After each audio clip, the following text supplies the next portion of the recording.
start Winedown Wednesday with your hosts, Missy, Dawn, Angie, TJ, Nikki, and Lindsay. So grab your glass or your cup and join us for great conversations about, well, who knows?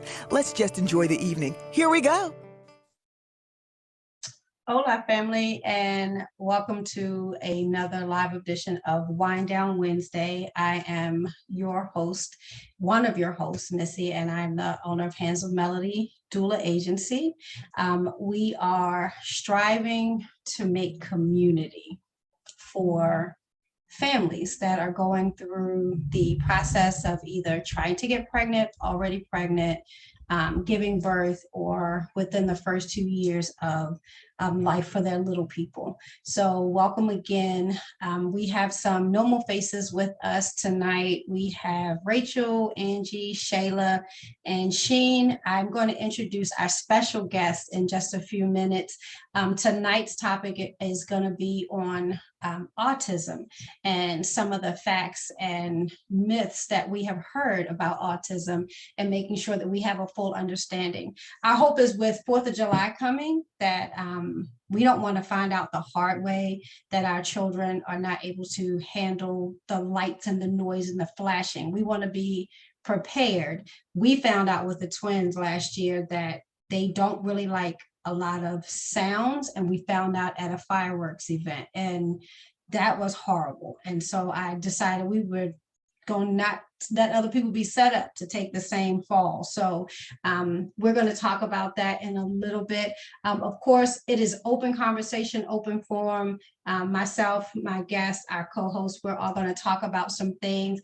If you have questions and you're joining us live, you can shoot our questions. We have some of our co-hosts are monitoring the chat and they will post the questions. There is like a somewhere between a 10 and 15 second delay sometimes in what you send us and what we see. So if we don't come right to your question, we'll make sure that we get to it, but it's not that we don't see it.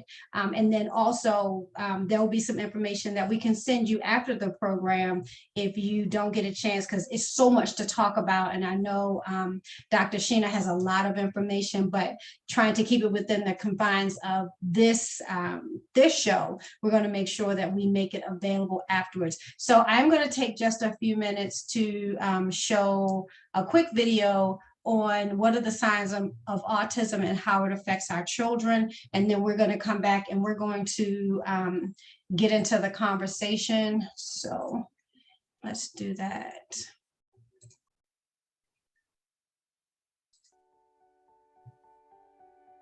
Most often, parents already know that their child has autism. They're just waiting for an expert to sit down with them and formally diagnose it. There are times where a parent doesn't know that's going on and comes into the appointment unaware of what it's called. Now we just have one diagnosis called autism spectrum disorder. Previously, it was broken up into succinct categories, and the categories were to help people understand different levels and different functioning levels of kids and persons with autism. Now it's all one disorder, and then we talk about different severity levels and functioning levels. Autism is sometimes the A word that you don't want to hear it because you think it's going to be terrible, but autism is a spectrum, and there are children that have just a little bit of autism and who are in the mild range. So a low functioning person on the spectrum would have intense behaviors that are impeding their ability to be independent in their life, little to no communication skills, unable to interact with other people and their environment without additional supports. Then you're going to have the higher functioning level spectrum. So in the past, it used to be called Asperger's disorder. People who have more of the stereotypic behaviors, repetitive interests, but their communication skills are there. They can communicate with other people. They can interact with others, but they still have some challenges and some barriers in those areas. So difficulty with socializing with other kids, repetitive behaviors, such as toe walking, rocking, spinning. Those are the classic signs. The kids who are classically autism, you can almost diagnose right in the waiting room as soon as you greet them. They're fairly obvious and pediatricians are generally good at identifying those. If they're a young child, some of the things that you want to look for are a lack of eye contact, lack of being able to engage in pretend play. So for example, if you have a toddler and they are not interacting with baby dolls, they're not really using them to try to play, pretend to rock them or put them to bed. Another one would be social interaction. So oftentimes they prefer to be alone as opposed to be with other people. They don't start interacting with other kids. We call that parallel play, moving to more of an interactive play. They prefer to just continue to stay solitary. Many kids with autism spectrum disorder have these heightened sensitivities to things tactile, things auditory, things olfactory and thermal. And as a result of that, they often recoil from situations and develop an intolerance for being in certain places and in certain environments. And the reason many of these kids have food-related issues is because of sensitivities that they have from an oral standpoint. They can't tolerate various textures in their mouth. They can't tolerate the smell of food or even the taste of food, for example. So those would all be some early indicators. I think parents are afraid of the label of autism sometimes and afraid that this is going to change the course of their child's life. And really, I've had no one come back and say they wish they hadn't labeled their child autism, because in beginning to accept a diagnosis of autism starts the therapy for it. So it really opens up their world. It doesn't close it down. So that was a lot of information, but it was very good information. And we're going to post this on the page as well, so that people can come back and refer to it. So it gave you kind of a synopsis of everything. But we're going to get into the conversation, and I'm going to introduce to you all Dr. Sheena. Now, she sent me her stuff, and I'm not going to mess stuff up. So I'm going to read what she sent me to save my whole life. I'll send a link in just a second, Angie. So this is Dr. Shanita Richardson, affectionately known as Dr. Sheena. She's an educator, scholar, researcher, advocate, speaker, pastor, I love that, and legacy builder who has traveled around the world to gain greater understanding of the connectedness of women. She uses her expertise to promote resourcefulness with families during the childbearing years, right where we are. She encourages women and families to reach back, to take hold of the best that the previous generations have to teach so they can be equipped to move forward and toward their fullest potential. Along with supporting women during the childbearing year, Dr. Sheena focuses on providing educational resources on the fundamentals of birth and postpartum. So I'm gonna tell you, Dr. Sheena, you put in your bio what this entire group does on a weekly basis, and the fact that you bring all of that kind of in one person form to the table, we are honored to have you here. I'm honored to call you a co-doula. I love it, which is how we met. So I want you to take a minute or two to tell the people what brought you to this work. Oh, wow. Absolutely. So I love the work that I do. So education is my passion. That's what I was placed on this earth to do, is to educate and inspire. I'm a servant leader as well. And I know that is my purpose, because in every job that I've ever done, even if it was one time I used to weld. I know you might not believe that, but yeah, I used to weld patio furniture. But even at the plant, welding patio furniture, they put me in a teacher role, to teach other people how to tack weld, so to speak. And so I've always been in a teacher role. And so I know that that's my passion. My mother died in 2019, and growing up, she was a labor and delivery nurse, and she worked with complicated pregnancies at the University of Alabama in Birmingham. Alabama, and she did that work for over 40 years. I used to hear her teach classes, childbirth classes, and I used to hear her talk about the complicated pregnancies and how the doctors don't know what they're doing and all this kind of stuff. But I was at her hip. I was her oldest child, and I was at her hip most of the time in her schooling, in her teaching, and in the work that she did up until she died, retired, and then later died of cancer. And this opportunity of becoming a doula came up. A friend of mine asked me one time and said, what is it that you want to do in life? What other thing that you want to do that will carry you through, past teaching? And I birthed doula. I was like, I think I want to be a doula. And and he said, well, have you researched, is it, are people looking for doulas? And I said, well, I'm going to do my research. And what I discovered was that whereas whether people are looking for doulas or not, they need doulas because of the birth statistics that we have in our culture, people of color, women, in general, we need doulas, we need advocacy, we need support. And so I knew that becoming a doula was one of the best things that I could ever be. And so I am developing. I've been in the business for about a year, and I'm so fortunate that I got to know people like Missy. Oh my gosh, she was just such a blessing to me when I first got to know her, and all of her luggage that she used to carry. I used to carry the same luggage into the rooms.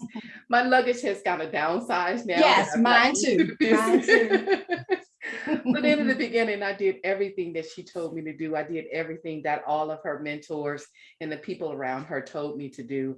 And it has definitely paid off. And it has been a beautiful experience. It's home births, births at childbirth centers, births even in the hospitals. It's been a blessing. It really has, to nurture you, to massage you, to help you, to serve you, empower you. It's just a blessing. It really is. Yes. Well, we greatly appreciate your passion for this. We were just talking before you came in, and I said, my pastor taught me when I was going through my ministerial training to get my license. He said, people don't license you, call you a minister, and then you go do the work. You do the work, and the title comes on you because you're already collectively doing the work. So you found yourself in the work, and then all of the other things came. So without a title, your heart would still be here. So we greatly appreciate that. And you can add doula to anything. People think birth and postpartum doulas. There are death doulas out here.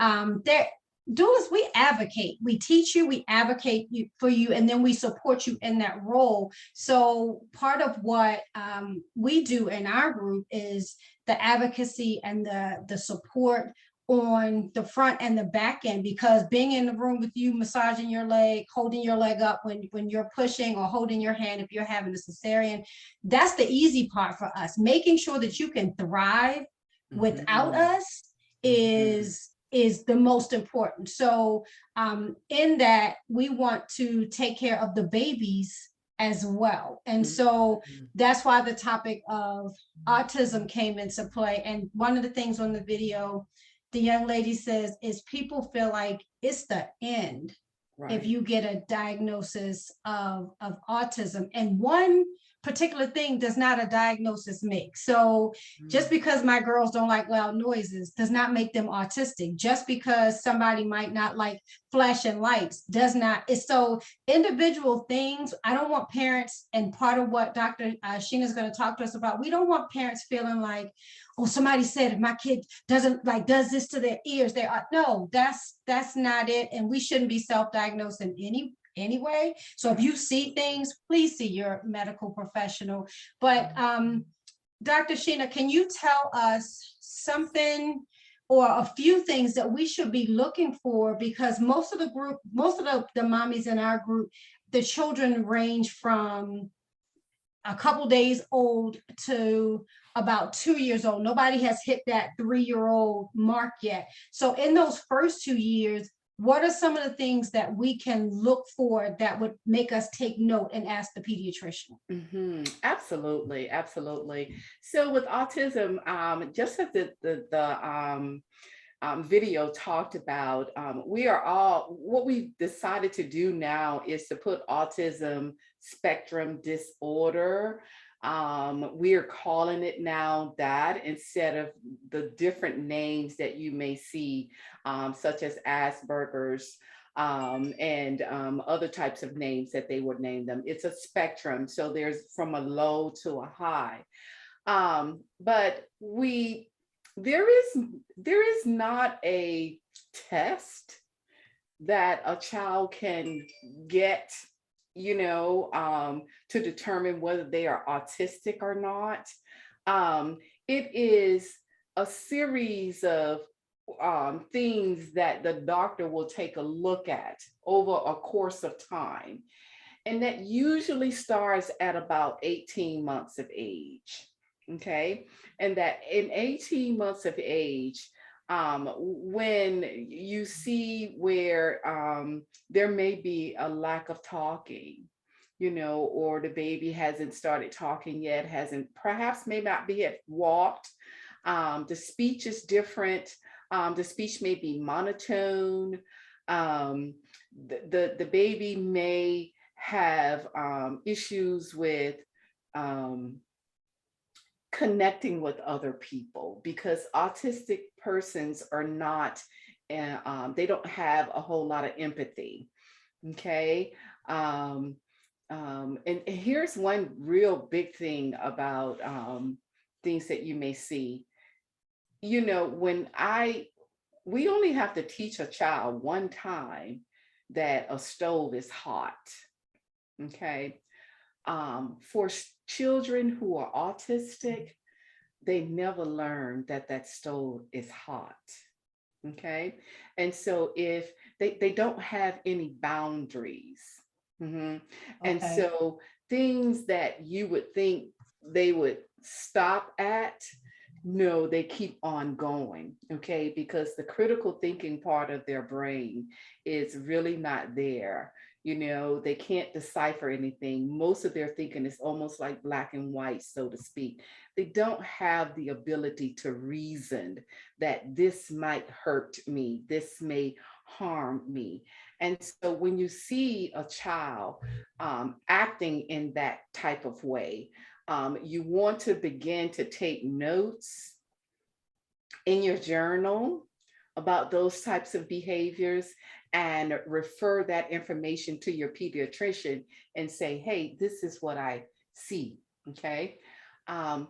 Children with autism don't like to be around people, they isolate often.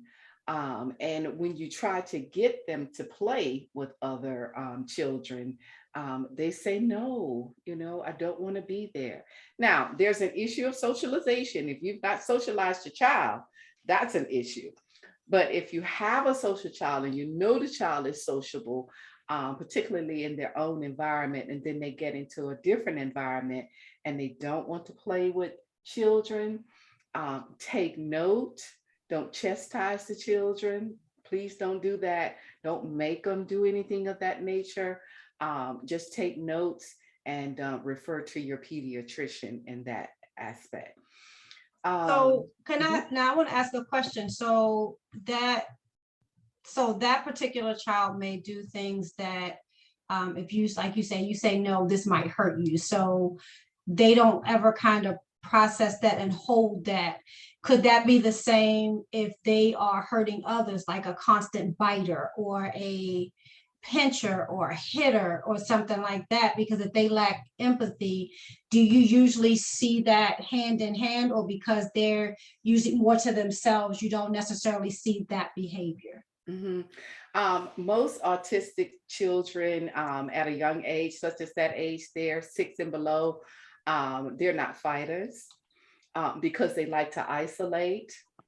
However, there are instances where there is one person that they will pick in a crowd that agitates them.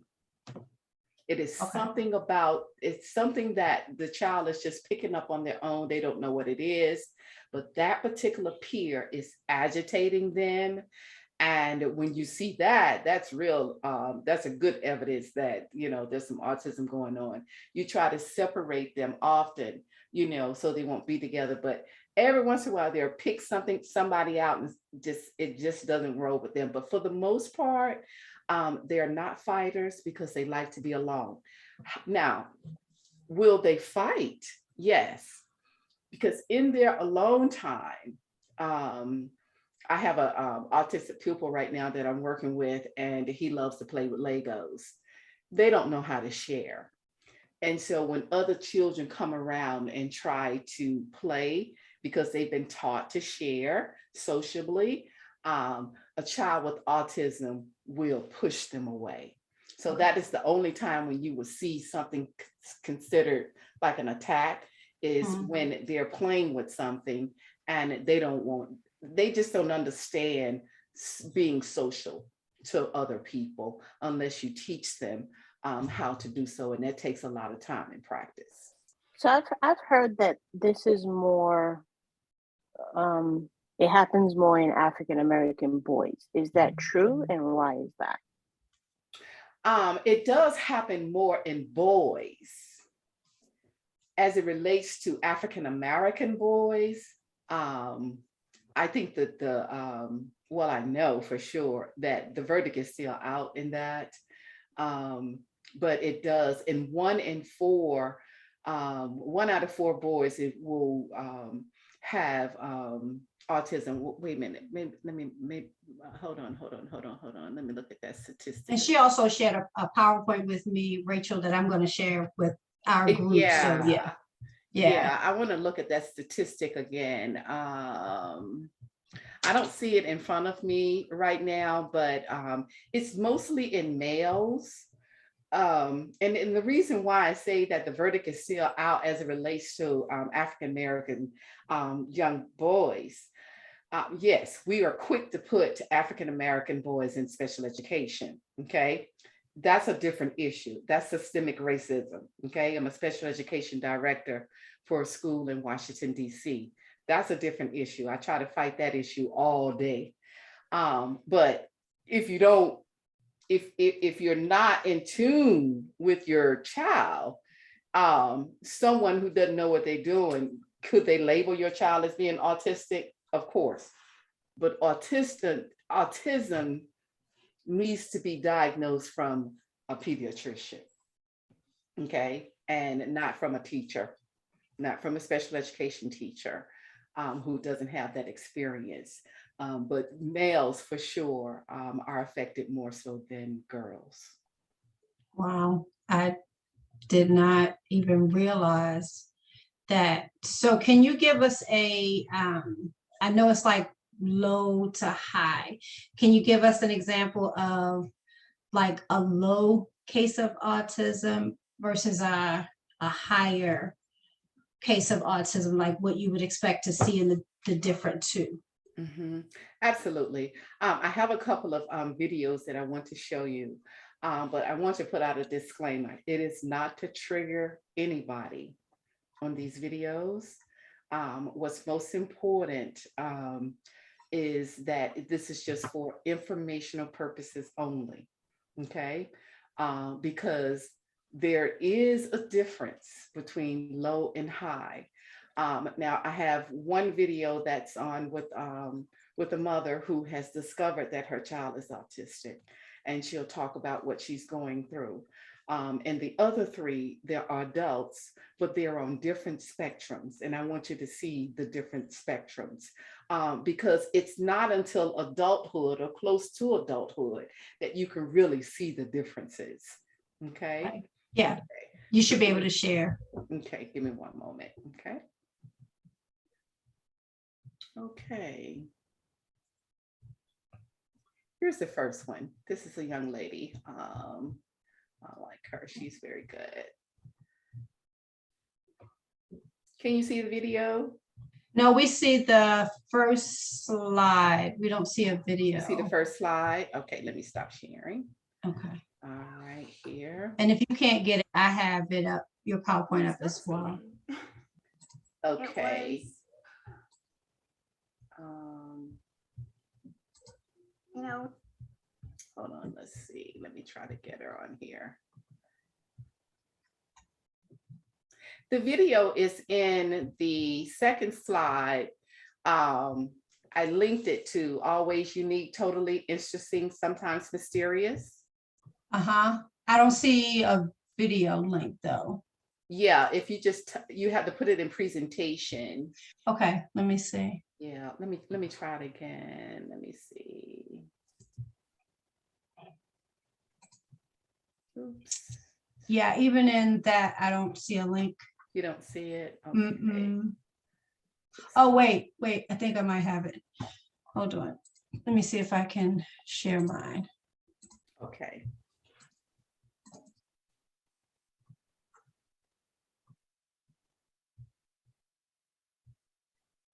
I think what happens is the video is going to a different screen. Okay. That's what.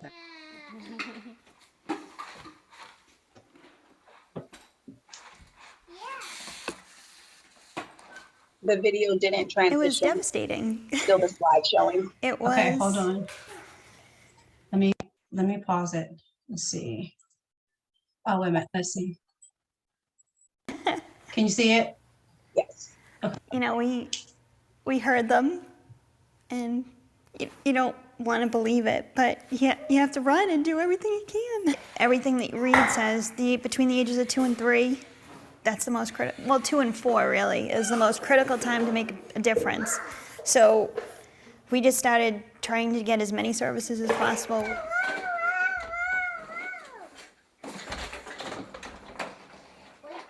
That's our concern now. Do we have another child? You know, Jack needs so much from us that, you know, I think it'd be too much.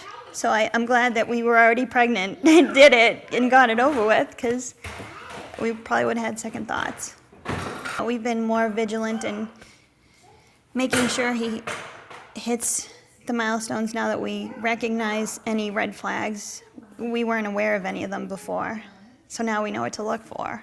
And that was another reason, obviously, we participated in the infant sibling study, because we want to help find any possible reason or cure, but we also did it so we can kind of monitor his progress.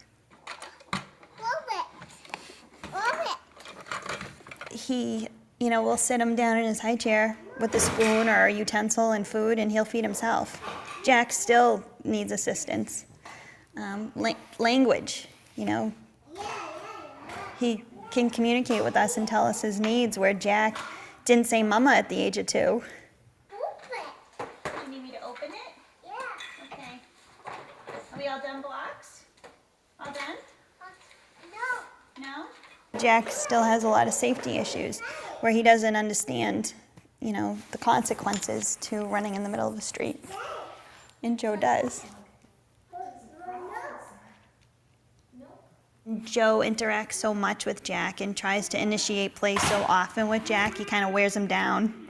A lot of it is Joe's the baby brother, and he's annoying to him sometimes, which is kind of funny because that's a typical behavior, so it's great. Yeah. The sharing piece, when they fight over sharing certain toys, I kind of appreciate it because good, you know, that's what he's supposed to be doing. Every time we go to, you know, whether it's his pediatrician or his developmental pediatrician, we always have a question. Could it have been the chemicals I was inhaling? You know, because they did work with a lot of, you know, acetone and a lot of different wood manufacturing materials. Could it have been, you know, I don't know, something that we were exposed to, or something that we didn't do with Jack when he was an infant, or was he not getting the right vitamins? I think you kind of have to just say, well, we're here, so there's no looking back now. You kind of have to just move forward. Wow. That's great. So he's functioning, okay, and we would consider him at the moment near the high, but remember he is developing, and so some things may change. He may become more introverted, mhm, or more extroverted. It all depends, and so it is a developmental and progressive level of disorder until it gets to um, that base that it's going to get to. And it's so good that this family found out early enough so they could begin developing his behavior, so that perhaps he will be functioning. Because at the moment, it appears as if he will probably function well in society and perhaps independently. Okay. So two things that she pointed out that I wanted to ask you about before we move forward. One was, I noticed that she said she had a pediatrician and a therapeutic pediatrician. So once the child is diagnosed, then they should be referred to a special type of pediatrician versus the regular pediatrician. So do they see both, where one is physical, immunizations, all this other stuff, and the other is just like the therapeutic piece? Or can you find pediatricians that do it all without us having to jump all over the place? So your pediatrician should be trained in autism. If they're not, that is one of the questions that you want to ask, that are you trained to identify autism? In our world, she may have had a pediatric therapist. For whatever reason, that is for her son, in terms of helping him, develop. But what we do is we incorporate ABA specialists, applied behavior analysis specialists, who will come in. They will come into your home, they will come into your school, and they will begin to teach. Because at one time we thought that there is no way to teach an autistic person how to be social. There's no way to teach them about cues and triggers and strategies and things of that nature. But we found out differently that there are ways that you can teach them. It's just repetitious behavior modification and accommodations, but it's repetitious over and over and over again. And so you need a specialist in to do that. And most of the time that's an ABA. Okay, an applied behavior analyst that will come in and help the baby. Okay, and then she also said they were trying to figure out what they did or what she was exposed to, that that had her son to develop this way. In our community a lot we hear immunizations, don't immunize, immunizations cause autism. So one, has that been proven? And two, is there any link to show that there's anything that parents could have done differently to avoid this, or is it kind of genetic? Yeah, we don't even know if it's genetic at the moment. Okay. There is no reason for why it happens. There's a lot of information out there, and depending on what side of the street you're on, you can find enough information to say, well, okay, yeah, it's the vaccinations. Okay, yeah, it's not the vaccinations. And so there's a lot of data out there that will probably confuse you. For the most part, I wouldn't wrap myself up in the data, because if you have that diagnosis, what's most important is teaching your family and your child how they're going to survive in society. And so that's what's the most important thing is.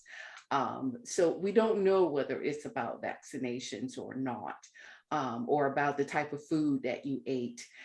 We just don't know. And remember, we don't see signs until at about 18 months. And older. By the age of 3, you should know whether the baby is autistic or not. And so it's not at birth, it's not in vitro. It is during developmental stages that we notice something is not right. Okay, and then do you have a something that you can give us on what someone that is low functioning looks like? Because it looks like this little person has the opportunity to maybe be high functioning. So what does it mean for a parent that finds out that their child is low functioning? Absolutely.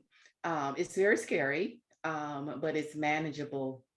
And I'm going to show you 3 videos. I think I have them. I'm able to pull them up here. Okay. I'm going to show you 3 videos. They are of adults, and they are on different spectrums. Okay.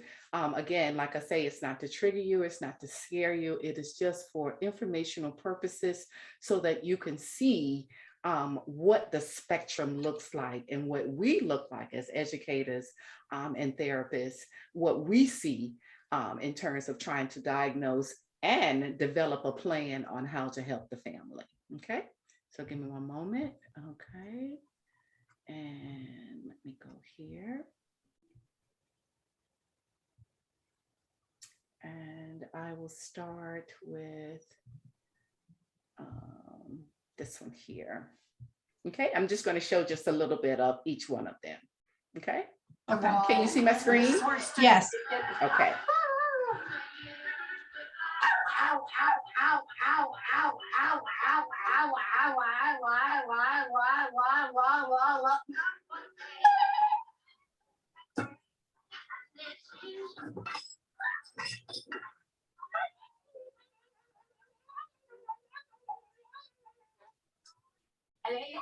He's 6'2" and he weighs 252 pounds. He can go through this house and just wipe everything out probably in 10 minutes. You know, I've had him turn furniture over.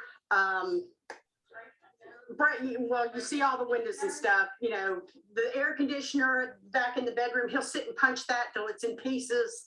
You know, in other words, if it breaks anymore, it's kind of like it's material, it can be replaced. I don't even let it bother me, but the destruction is just unbelievable.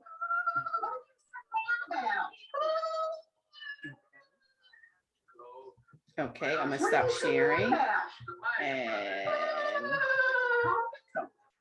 here. Give me one moment.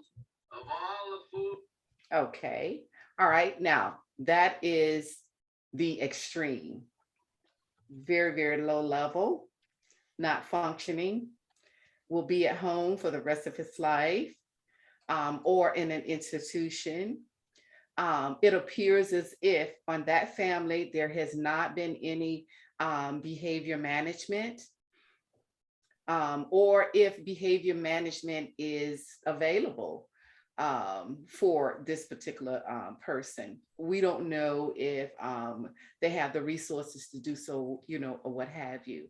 But that is at the very, very low end of autism. Okay, I'm gonna share my screen again and show you something a little bit different. Wait a minute, let's see here.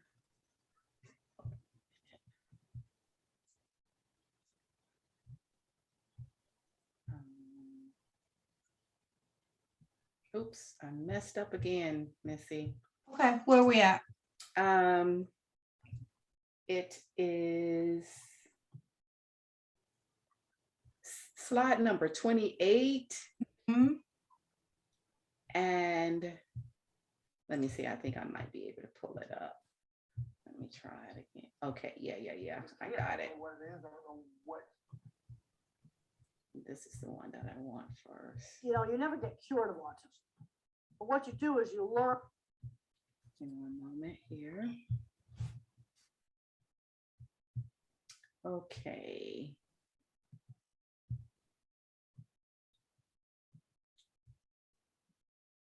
And let me share my screen here.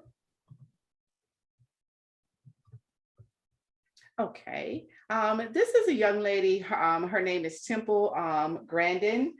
She speaks all over the world about autism. I really love her. I would just let you listen to her for a few minutes. What you do is you learn about it, is you learn more and more things. Well, I didn't speak until I was 4. Now I have a BA and a master's, and I'm studying for my doctorate.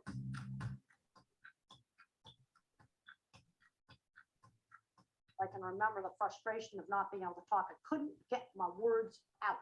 My speech came in gradually, a few words at a time. When I was a little kid, I was very autistic, nonverbal, rocking, that's the kind of kid they just put away in the institution. But I had a speech teacher that worked really hard with me, and I can't emphasize enough the importance of young children getting early intervention. You got a 2-year-old or 3-year-old with no speech, don't wait.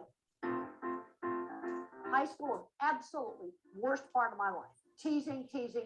I got kicked out of school for throwing a book at a girl, teased me because, teasing really made my life miserable. And the only places I could get away from teasing was the specialized activities.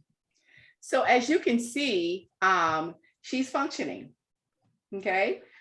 She lives a very good life, makes good money and everything. She's on the high end of autism. Okay. And yet you can see visually that there may be something wrong with her. But there are some instances where you can't necessarily see visibly whether something's wrong with the person or not. The next person I want to show you is Phil. Phil, well, he might still be living here in DC, he might not, but there are some things around Amtrak stations where you see pictures of different, just different pictures at Amtrak. This is Phil who creates those pictures because he's a photographer. And I would just want you to hear just a little bit of his story. I'll skip through it a little bit. Missy could really give the link to Phil's story because he's amazing. He has a portfolio of all of his work and everything.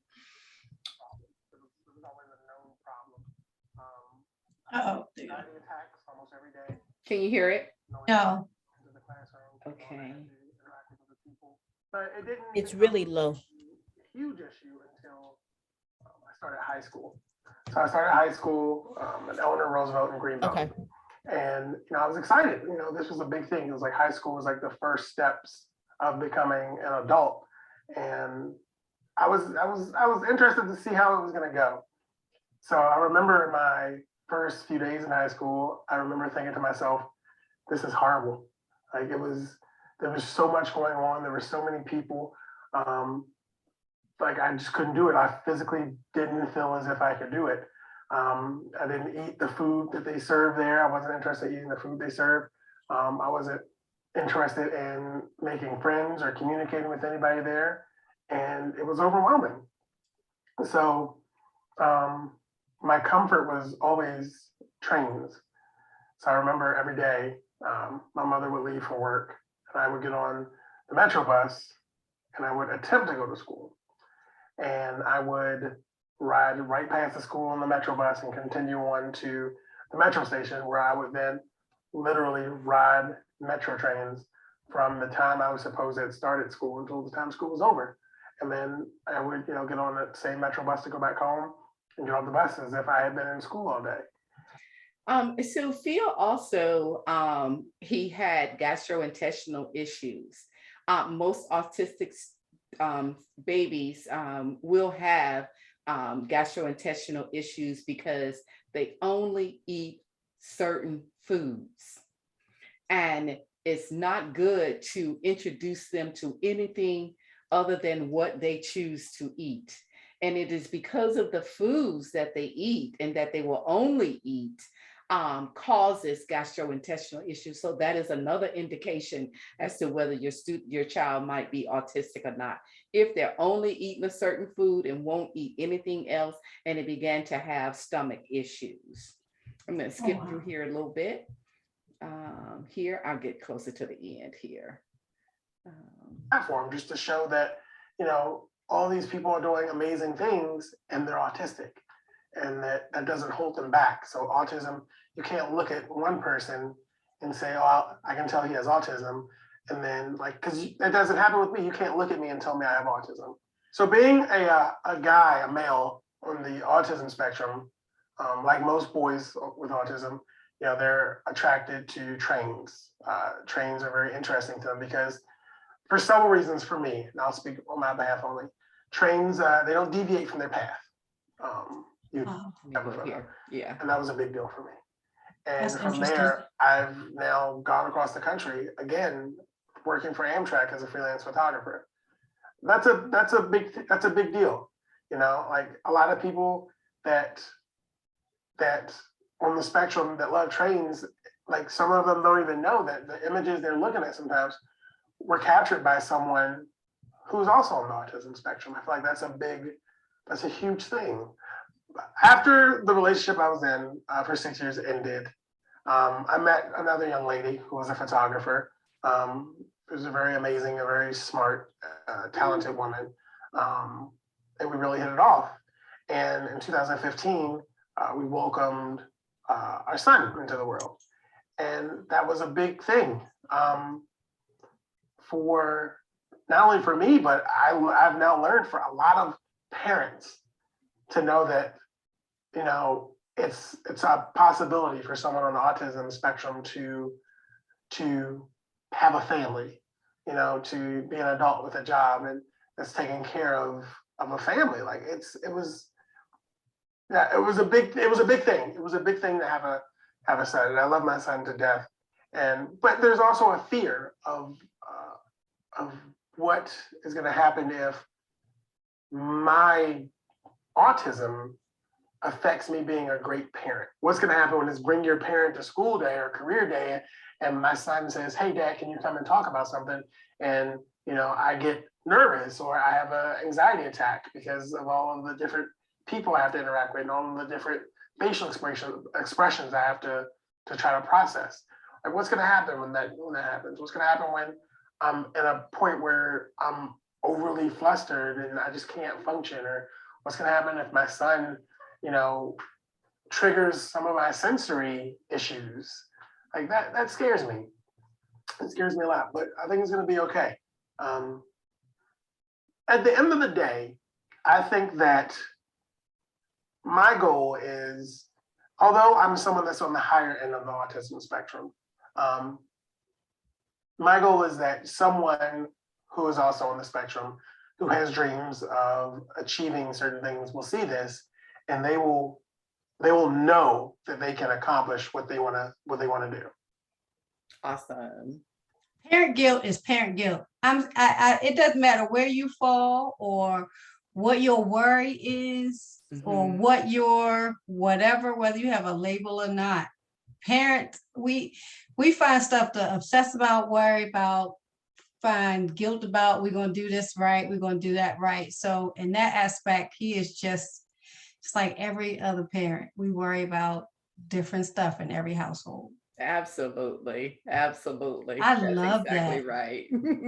I love that. So because you're in the DC area, what resources are there for in our area? What can we, how do we start? Like if we see anything that we saw tonight, if a parent is watching this and says, "Oh my God, I think that's my child."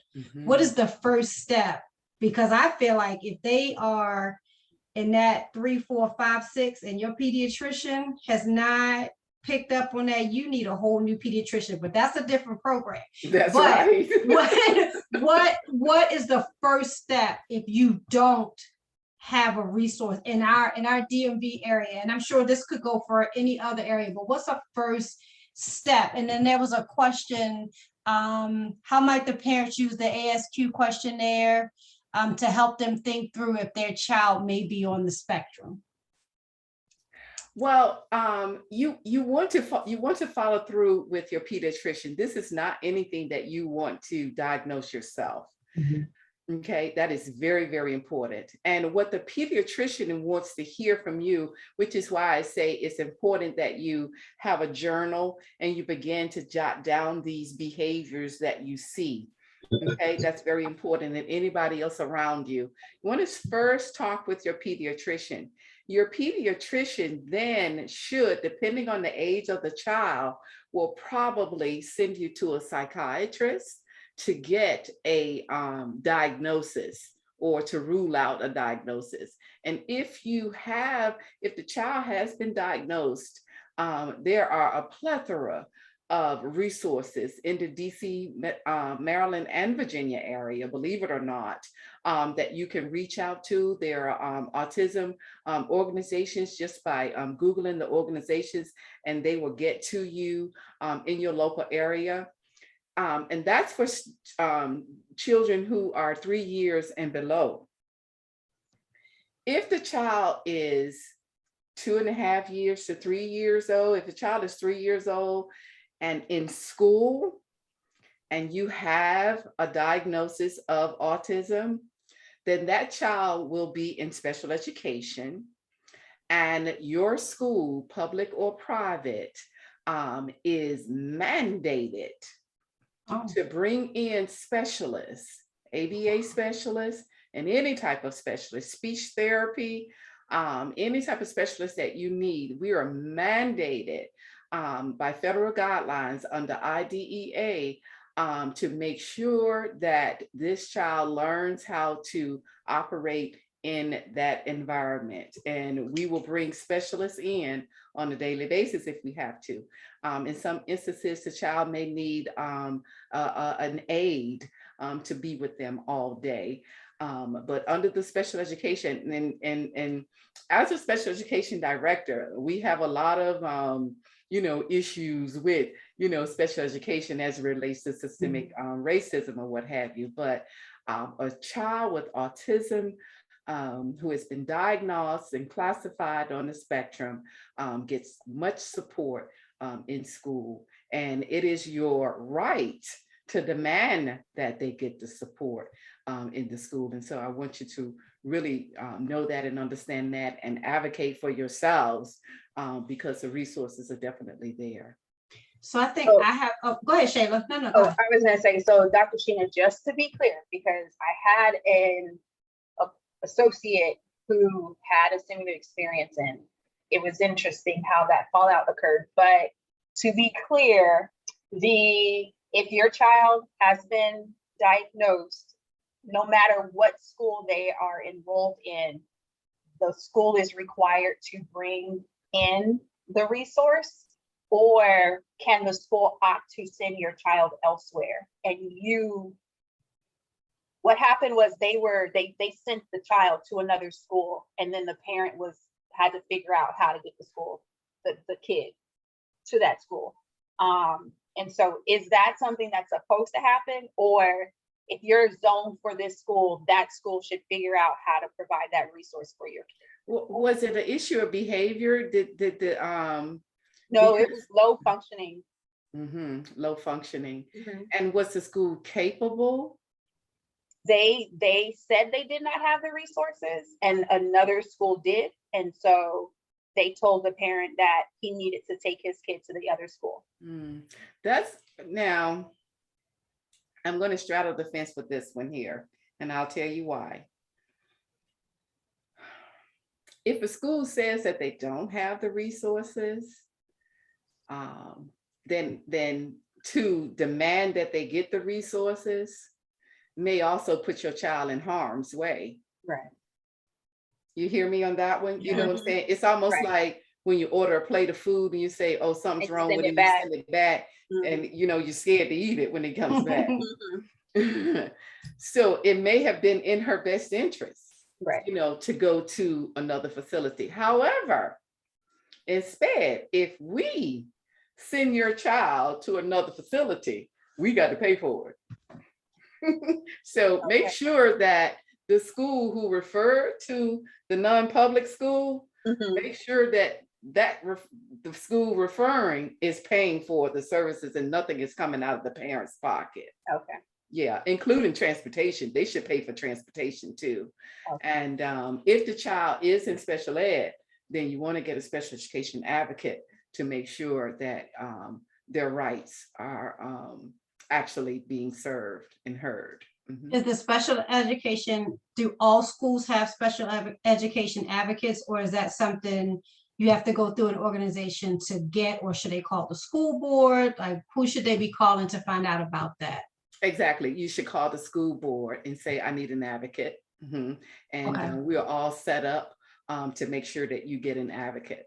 Okay, and then my last question, and then if anybody else has a last question before we end, this has been amazing information, but for the young man that the mom was talking because he was low functioning and it was like all of that stuff going on in the house, is there ever a time where, because if my child is fidgeting in their chair at school, they trying to put them on medication to make them sit still. Is there ever a time when those children who are like tearing up the house or causing all, are they ever put on any medication to kind of calm the behaviors at all? Yes, absolutely. Medication is introduced. It depends on the parents. Some parents just don't want the medication and they want the behavior modification, you know, because if you can behavior modify, if you can teach, if you heard Philip, Phil was taught, okay, about his triggers. You know, Yes. he was taught how to function in society. You know, when he talked about how, you know, he needed to learn the different types of faces because they only see one face, but then he needed to learn what a happy face means. And when you see a happy face or when you see a smile, this is how I react. Even something that is small as that, they have to be taught, you know, how to function. Yes, there are instances where medication is involved, but that is definitely on a individual basis. Okay, and Shayla, what was the question from Facebook? Does that apply to early intervention? What apply to early intervention? That's what I'm following up on now. Oh, okay. So getting the advocate and services. So like, what about if they're, I guess like if it's in daycare or like early pre-3K, so before school per se, would getting the advocate also be applicable? Yeah, now before pre-K, getting advocacy, there may be some pro bono services out there. I would get in touch with your state autism organization and reach out to them to find out if there are some persons who will support you on pro bono. Because it could be expensive at times.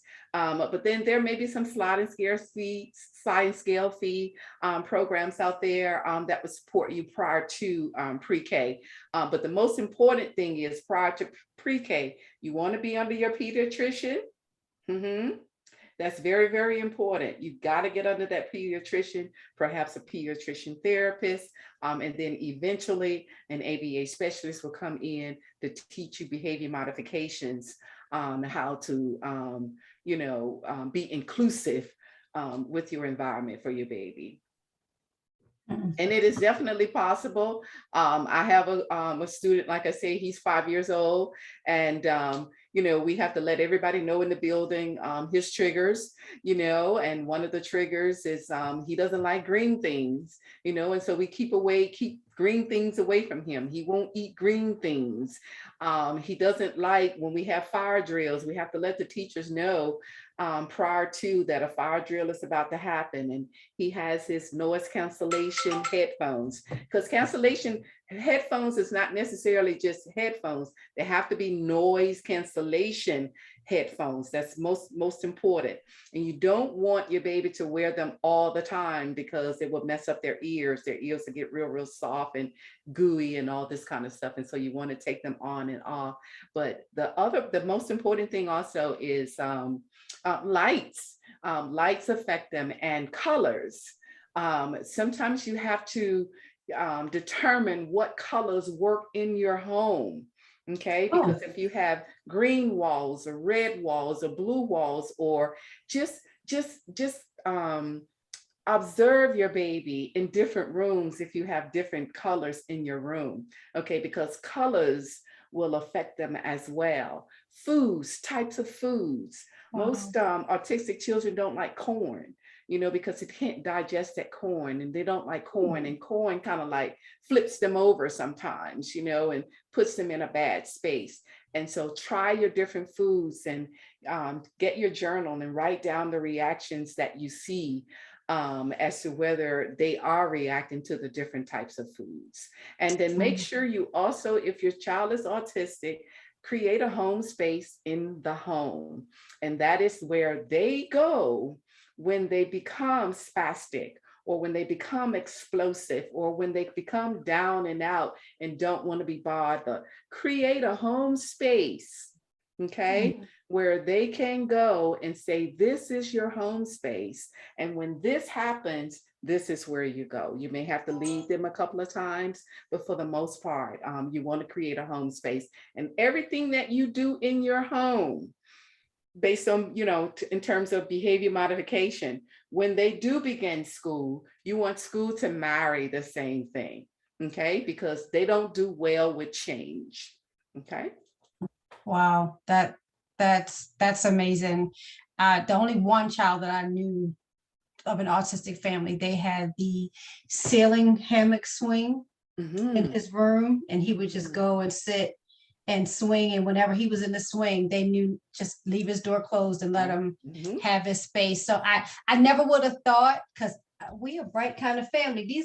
These walls is orange in my office, but we got, we are pretty colorful bunch, but we have colors everywhere. So that the things that you have to know, about, everything. So taking note, being in tune with your child sounds like it's going to be a parent's best friend, with everything. So thank you so much. I'm sure that we'll have you back soon. Sooner than later. And I would like to, keep you connected to the village, because, once some of our moms kind of see this rebroadcast, it's going to be questions, because if we don't do anything else, we live in a rabbit hole. We'll rabbit hole something to the end. So we rather have somebody that they can ask questions and stay off of Dr. Google and off of, absolutely, YouTube specialists. So, because like you said, you can find information that says why you should and why you shouldn't jump off a bridge. Now, you got to make that decision for yourself, but there's going to be pros and cons for anything. So we definitely appreciate you. We are going to make Dr. Sheena's slideshow presentation available to you all through our homepage. And then, of course, anybody that's connected to our village, you'll have access to it, and we can send it by email. But if you have follow-up questions, you can send them to hello@melodichands.com, and we can always get them to Dr. Sheena, because she's in the DC metro area. If somebody's in a specific area, maybe she'll know a resource for that area where you can go for your child, or maybe you is where she's serving. You're in that area and you need that resource. We would definitely like to connect you. So we're going to start our outro procedures right now, but feel free to contact us. Our contact information is also on the slideshow. We appreciate you all. Again, this is Sheena's only doctor in the room. We don't play one. We don't act like one. We bring one in. So if you need us, we're here. If we don't have the answers, we try to connect you to the right resource. So it's been amazing. Please like and share and listen, watch, tell people about this broadcast, because we always want to bring relevant information to the community as a whole. So thank you all. Absolutely. We are gonna head out, and then ladies, we'll say our goodbyes after we are off the live. So here we go. Y'all keep me straight. Y'all know I'll be on the wrong page in a hot minute.